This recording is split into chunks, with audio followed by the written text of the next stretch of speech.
কয়রা এনকন business academy student. এটা হচ্ছে brake shoe আর এটা হচ্ছে হুইল সিলিন্ডার। এটা ব্রেক শুতে এরকমভাবে লাগানো থাকে, এদিকে এক প্রান্তে আর উল্টো দিকেও এরকম একটা লাগানো থাকে। আর এটাতে যখন আমরা মানে মাস্টার সিলিন্ডার থেকে যখন প্যাডেলটা চাপ দেব তখন হুইল সিলিন্ডারে অয়েলটা এসে এই রাবার হুইল সিলিন্ডারে বকেটটা চাপ দেবে, তখন ব্রেক শুটা উপরের দিকে ড্রামে আটকাবে।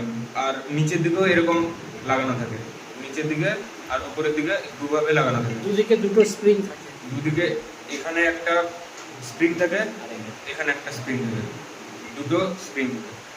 ব্রেক প্যাডেল চাপলে ব্রেক গিয়ে ড্রামে আটকাবে।